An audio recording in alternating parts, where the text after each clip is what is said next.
আলাইকুম সবাইকে। আশা করছি সবাই খুব ভালো আছো। অনেকদিন পর একটা ভিডিও নিয়ে চলে এসেছি। ভিডিওটি দেখার আগে অবশ্যই খাতা নিয়ে বসবে। আরো কিছু গুরুত্বপূর্ণ টপিক নিয়ে আজকে আলোচনা করব। আশা করছি তোমাদের ক্লাসটা ভালো লাগবে। ওকে, তো চলো শুরু করি।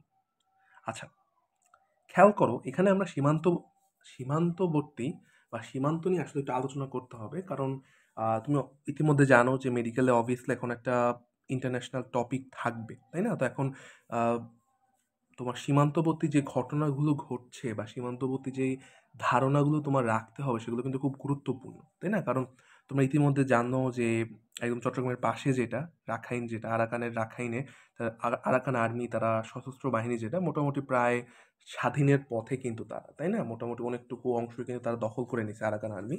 তো সেই পরিপ্রেক্ষিতে আসলে সীমান্তবর্তী এলাকাগুলো বা সীমান্তবর্তী যেই টপিকগুলো খুব গুরুত্বপূর্ণ, কারণ যেহেতু তোমার এটা খুব রিসেন্ট ইনফো এবং এটা তোমার কাইন্ড অফ বাংলাদেশের সাথেও তোমার রিলেটেড, প্লাস তোমার ইন্টারন্যাশনাল সাথেও কিন্তু এটা রিলেটেড। আচ্ছা, তো আসো প্রথমে যেটা, সেটা হচ্ছে দেখতেই পাচ্ছ, রাইট? সেটা দেখতেই পাচ্ছ যে আহ, খেয়াল করো, খেয়াল করো, মোট সীমান্তবর্তী জেলা কয়টি? 32টি। খেয়াল করো, মোট সীমান্তবর্তী জেলা 32টি। এখানে সীমান্তবর্তী হচ্ছে মেইন জেলা। ভারতের সাথে কয়টি? 30টি। মায়ানমারের সাথে কয়টি? 3টি। তাহলে তো 33টা হওয়ার কথা, তাই না? তাও তো এখানে 32টা কেন? কারণ হচ্ছে এই যে রাঙামাটি, সেটা ভারত এবং মিয়ানমার উভয় দেশের সাথেই সম্পর্কিত, উভয় দেশের সাথেই সংযোগ আছে। তাহলে সোজা কথা, বাংলাদেশের সীমান্তবর্তী জেলা হলো 32টি, ভারতের সাথে 30টি, মিয়ানমার সাথে 3টি। আর ভারত এবং মায়ানমার উভয় দেশের সীমান্ত সংযোগ রয়েছে কার সাথে? রাঙামাটির সাথে। ওকে, বিষয়টা বুঝতে পেরেছো? আচ্ছা, ওকে, আসো আমরা পরবর্তী স্লাইডে যাই। খেয়াল করো, এবার আছে ছিটমহল নিয়ে। ওকে, তাহলে ভারতে বাংলাদেশের 51টি ছিটমহল, আবার বাংলাদেশে ভারতের 111টি ছিটমহল। ওকে, তাহলে ভারতে বাংলাদেশের কয়টি? 51টি, এবং বাংলাদেশে ভারতের 111। সোজা কথা মনে রাখবা, এতদিন ধরে আমরা ভারতকে অনেক সুযোগ সুবিধা দিয়ে আসছি।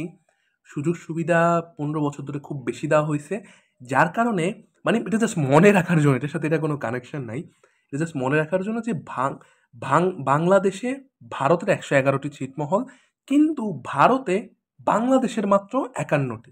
তো এটা হচ্ছে প্রশ্নটা দেখেই তুমি অবভিয়াসলি মনে রাখবে, এখানে 51 এবং 111 দুইটাই কিন্তু থাকবে অপশনে। ওকে, 51 111 দুইটাই থাকবে অপশনে। প্রশ্ন পড়ে আগে বুঝবে যে তোমার কি ভারতে বাংলাদেশের বুঝাইছে নাকি বাংলাদেশে ভারতের। কারণ এখন কিন্তু তুমি কোনো প্রশ্ন দেখে ধুমধাম অ্যান্সার দিতে পারবে না, কারণ এখন ইন্টারন্যাশনাল আছে। এখন সব কিছুর অ্যান্সার কিন্তু বাংলাদেশ রিলেটেড নাও হতে পারে, এটা কিন্তু অবশ্যই মাথায় রাখতে হবে। ওকে, আচ্ছা, এবার আসো যে বাংলাদেশের সীমান্তবর্তী ভারতের রাজ্য কয়টি? 5টি।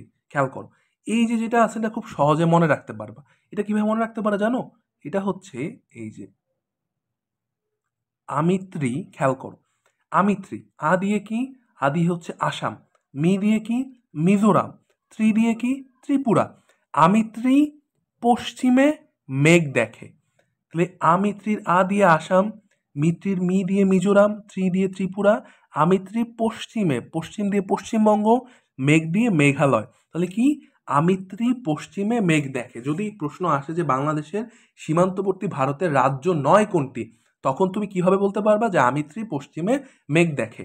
আমিত্রির আ দিয়ে হচ্ছে কি? আ দিয়ে হচ্ছে তোমার আসাম, মি দিয়ে হচ্ছে তোমার মিজোরাম, ত্রি দিয়ে ত্রিপুরা, পশ্চিম দিয়ে পশ্চিমবঙ্গ এবং মেঘ দিয়ে মেঘালয়। আমিত্রি পশ্চিমে মেঘ দেখে। তাহলে কয়টি রাজ্য? 5টি। এবং ভারত বাংলাদেশের সাথে কয়টি? 51টি। আর বাংলাদেশে 111টি। অবশ্যই মাথায় রাখবে, গোলানো যাবে না। ওকে, আসো পরের টপিকে যাই আমরা।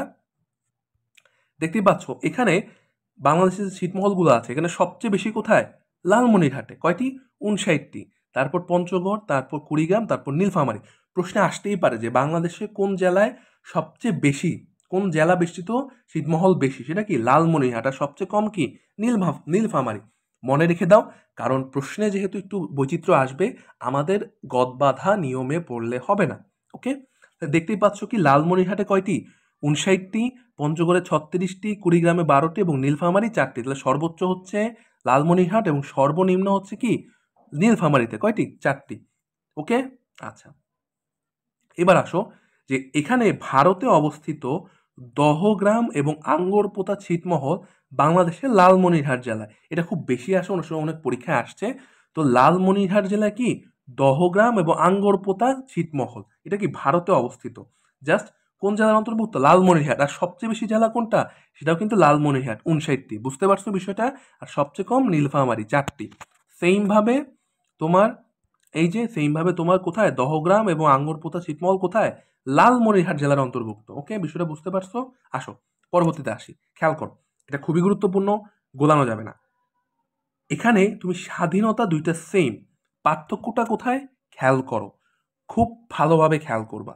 ওকে, এখানে তোমার প্রথম যেটা বলতে সেটা হচ্ছে স্বাধীনতার ঘোষণা দেওয়া হয় 6ষ্ঠ অনুচ্ছেদে। তোমার সংবিধানের 6ষ্ঠ অনুচ্ছেদে এটা লেখা আছে, কিন্তু তুমি যখন বলবা ঘোষণাপত্র তখন কিন্তু 7ম। ভালো করে খেয়াল করবা, স্বাধীনতার ঘোষণা দেওয়া হয়েছে কত তারিখ? ঘোষণা দেওয়া হয়েছে কোন অনুচ্ছেদ অনুসারে? কোন অনুচ্ছেদে আছে? সেটা হচ্ছে তোমার 6ষ্ঠ অনুচ্ছেদে। আর যদি তোমার বলে স্বাধীনতার ঘোষণাপত্র, সেটা কি? সেটা 7ম। একটা 6, একটা 7, মনে রাখতে হবে। ঘোষণা হচ্ছে 6ষ্ঠ, ঘোষণাপত্র হচ্ছে 7ম। এবং আরেকটা জিনিস, সেটা হচ্ছে স্বাধীনতার ঘোষণাপত্র সংবিধানের কততম সংশোধনীতে? ভালো করে খেয়াল করবা, কততম সংশোধনীতে? কততম? 15। বুঝতে পারছো বিষয়টা?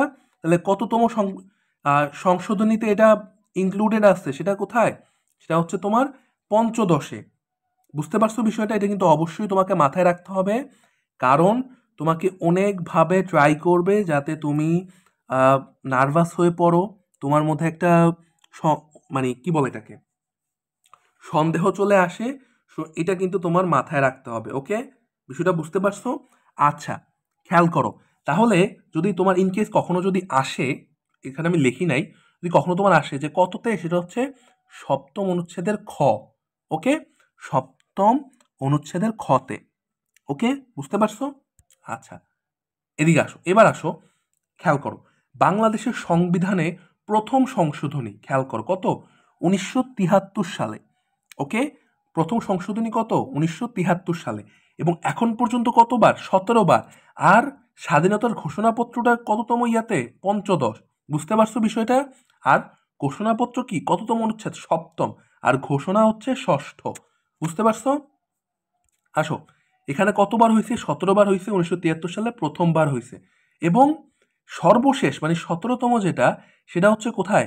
8ই জুলাই 2018 সালে। তাহলে 2018 সালে সর্বশেষ সংশোধনী আনা হয়েছে কোথায়? সংবিধানে 17তম। ওকে, 17বার আনা হয়েছে। এটা কত সালে? 2018 সালে। ওকে, বুঝতে পারছো বিষয়টা? আচ্ছা, খেয়াল করো তাহলে, আমরা কি বিষয়টা সব বুঝতে পারছি? এখানে খুব গুরুত্বপূর্ণ ইনফরমেশন এখানে আছে। প্রথম হচ্ছে তোমার 32টা, তোমার 30টা, 3টা, একটা কেন নাই তোমার? কারণ এই যে রাঙামাটি, দুইটার সাথেই সম্পর্কযুক্ত। ওকে, ভারত না মায়ানমার অবশ্যই দেখবা ভালো করে। ওকে, আসো পরবর্তীতে। ভারতে বাংলাদেশের 51টি, আর বাংলাদেশে ভারতের 111টি। মনে রাখবা, বিগত 15 বছরে আমরা ভারতকে বেশি সুবিধা দিচ্ছি। কখনো যদি মনে না থাকে, 51 বা 111-এর মধ্যে ভারত বেশি সুবিধা পায়, তার মানে কি বাংলাদেশে ভারতের বেশি থাকবে। তখন কি 111 মনে রাখার জন্য, বাট বাস্তবিক কথা এটাই। ওকে, আচ্ছা আসো, সেইমভাবে বাংলাদেশের সীমান্তবর্তী ভারতের রাজ্য কয়টি? 5টি। কি আমরা পড়ছি? আমিত্রি, আমিত্রি আসাম, মিজোরাম, ত্রিপুরা। আমিত্রি পশ্চিমে মেঘ দেখে। ওকে, আমিত্রি পশ্চিমে মেঘ দেখে, সীমান্তবর্তী ভারতের রাজ্য। ওকে, আসো সেইমভাবে ছিটমহল সবচেয়ে বেশি কোথায়? লালমনিরহাট, 59টি। সবচেয়ে কম কোথায়? নীলফামারী, 4টি। এই দুটাও একটু দেখে রাখতে পারো। ওকে, এইগুলো একটু দেখে রাখবা। আচ্ছা, এবার আসো, এবার হচ্ছে লালমনিরহাট জেলা সবচেয়ে যেটা বেশিরভাগ পরীক্ষায় আসছে, যেটা এটা হচ্ছে কি দহগ্রাম এবং আঙ্গরপোতা ছিটমহল। এটা কোথায়? ভারতে অবস্থিত। এবং কিসের সাথে? লালমনিরহাট জেলা অন্তর্ভুক্ত। এবং লালমনিরহাট জেলা কয়টা থাকে? 59টি। ওকে, সরি, আচ্ছা, লালমনিরহাট জেলা কয়টি? 59টি। আচ্ছা, ঠিক আছে, মনে রাখতে হবে। আচ্ছা, এবার যেটা এবং সর্বশেষ গুরুত্বপূর্ণ যেটা, ঘোষণা 6ষ্ঠ, ঘোষণাপত্র 7ম। ওকে, স্বাধীনতার। আর সংবিধানে কততম সংশোধনী? 15। কতবার সংশোধন করা হয়েছে? 17বার। সর্বশেষ কত? 2018 18 সাল। ওকে, বুঝতে পারছো? এই যে সোজা কথা।